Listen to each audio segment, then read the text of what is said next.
Thanks for clicking on Conversations with Crosswinds Counseling. I'm Curtis Smith, and I invite you to subscribe to our podcast and to like and share it as well. I hope you enjoyed today's episode.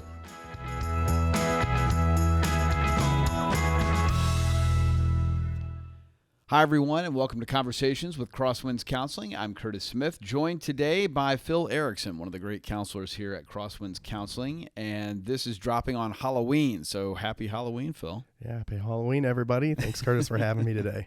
Absolutely. So here we are, Phil, at the end of October. Tomorrow is November 1st. And I think most people would agree we're kind of into the holiday season now, or we're certainly on the cusp of it, no matter where you are. I mean, some people are probably already listening to Christmas music. Some people think the holidays are still months away. But they're here. Yeah, pretty much. According to Walmart and Target, they already have the stuff out in September. I was going to say, I think July 4th now turns into Christmas the next week. It's pretty crazy. much. So according to retail stores, we've been in the holiday season 4 months already. The holidays are an interesting time. You know, so many people love them. Yep. So many people, I think, dread them or don't like aspects of them. I think for all of us, no matter where you land on that scale, you probably feel more stress during the holiday season than others. Is that true? Do you find that with the folks that you work with?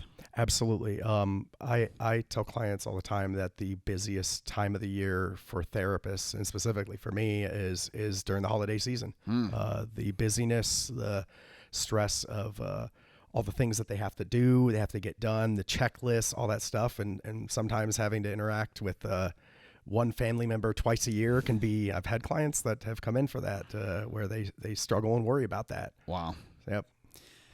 It's funny because I feel like the speed of life has just been increasing, and I almost don't notice a real difference, between an April and a July and a December. But I do think a lot of people experience this extra busyness. So what should we be aware of as we get into the holiday season here? How are we able to cope with these things better? What are some tips that you would give folks who are watching today or listening thinking, man, here come the holidays and I know my stress level is going up? Yeah, usually it's perfect that we're doing this around like Halloween and everything, because I think a lot of people tend to put a lot of these things off. They know there's a lot of things coming up that they need to get done and taken care of, and they wait a long time to get those things done. And then they try to cram them all in, mid-December. And that can be very, very difficult. Kids are out of school usually around that time. And so there's lots of things that you don't anticipate, a lot of certain variables. And so I in therapy, try to help clients strategically plan some things out. Usually we're trying to help them to try to do one thing per day, max, ideally, and trying to get ahead of as many things as possible.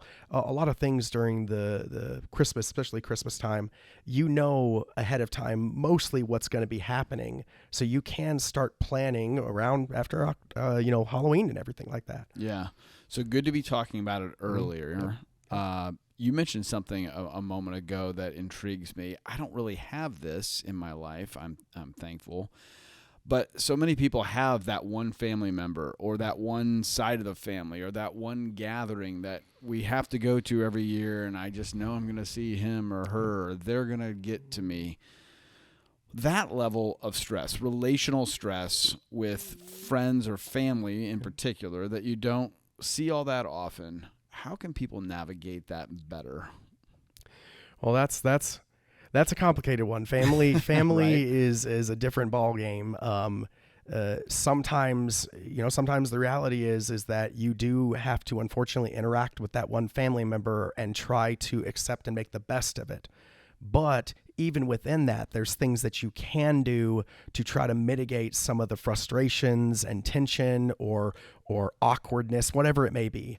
And with clients, usually we're trying to navigate ways, having an out, so to say, having a way to, a scheduled thing where you're not there for 6 hours, Right. You're only there for 3 hours, and you have this socially acceptable out, where most family members won't fight with you about it. I know there can be grandma sometimes might be like, please don't leave. I really want you here for this moment or something like that. But being able to, talk through that socially acceptable out, being able to say no and having some boundaries discussed and ironed out beforehand instead of just trying to wing it, that's usually the best approach to that. Yeah. So in a sense, the answer is kind of like the same just for holiday stress in general. I loved how you were saying, kind of get ahead of it, think of one task a day, be prepared for the crush of this season.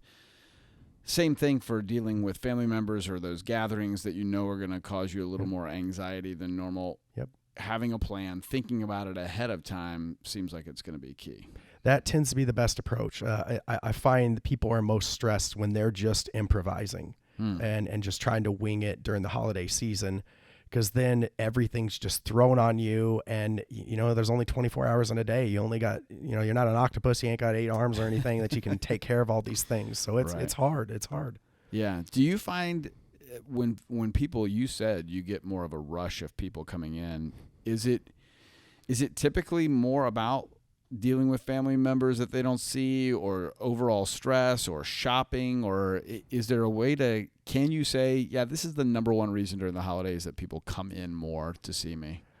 I think if I were to summarize in one word, I think the biggest problem tends to be expectations, whether it can be, expectations of yourself or expectations of how other people will act. Or respond, and most of the time it's what people place on themselves and what they think they need to do. Holiday traditions and things can run deep, and you can think that because you did this for a bunch of years when you were a kid and growing up that you have to do all these things. You kind of place this guilt and shame on you, because if you think if you don't do it, you failed Christmas, and instead of just enjoying the holiday season, the season of giving and Christ and all these wonderful things that, depending on where you're at and your upbringing, everything, your beliefs and everything, what you can go with and get out of Christmas. But most of the time people will look back after Christmas and just be like, oh, just exhausted. And I don't think that's what Christmas was supposed to be. It definitely was not what it was supposed to be, but it is what it's turned into in America over the last, I don't know, 100, 150 years, probably, certainly 100 years. Definitely. I'm dealing with something myself this season for the first time. My oldest child is married, and so I have a daughter-in-law. They've been married 4 years. For the first few years of their marriage, they have not done a whole lot of the holiday sharing, going to one house for Thanksgiving, the other for Christmas. We've had them just about every holiday, and they told us recently that they're not going to be with us on Christmas Day. And I'm not going to lie, Phil, I didn't love that. It kind of hit me harder than I thought it was going to. And I know that it's just what you were talking about. My expectations I'm trying to change them and set them to say, okay, it's fine. If we get together on December 22nd, and that's when we celebrate Christmas, it's great. It's fine. And then I don't know. I'm trying to do what you're saying, but it's a challenge when it's your own life and it's your own kids, it's your own set of circumstances that you have expectations for. Absolutely. Fun fact, when I do premarital counseling for people, I have an entire session devoted to holidays and traditions. Really? Because, do you open a Christmas present on Christmas Eve? That's a question. And the thing is that, for some people that could be a thing that you do. In my family growing up, we did that because we went to my grandma's house all day on Christmas Day. And so we really left super early. So we really didn't have time in the morning to open presents. So my parents would say, oh, here's the best gift. They kind of nudge me towards the one. And so we'd get the one before. It'd kind of keep us, at least, keep us a little happy until Christmas night where we could open things. But for some people, if you were to say, open a Christmas present on Christmas Eve, they're like, you can't do that. You'll ruin Christmas.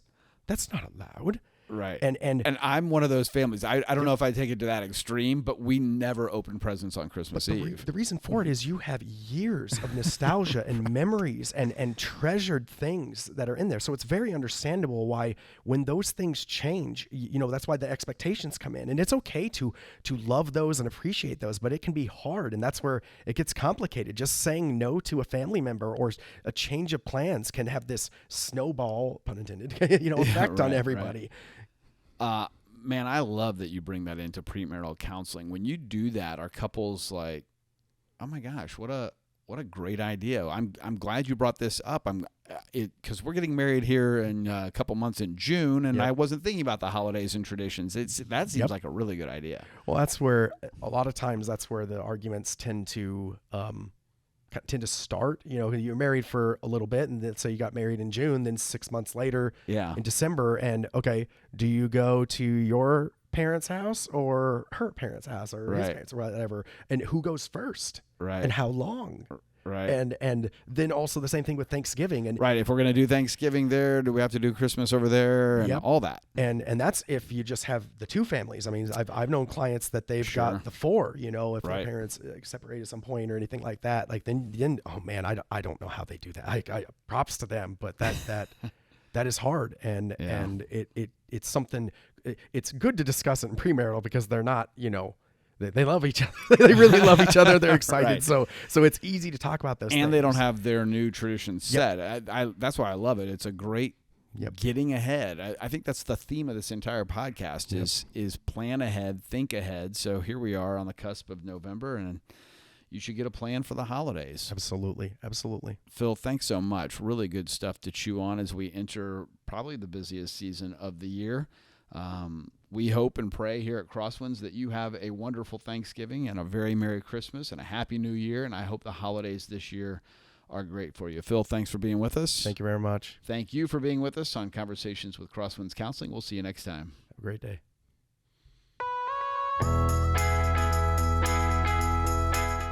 Thanks for watching Conversations with Crosswinds Counseling today. I hope it was helpful for you. Don't forget to subscribe so that you don't miss an episode. Like and share it as well. We appreciate that and hope you have a great day.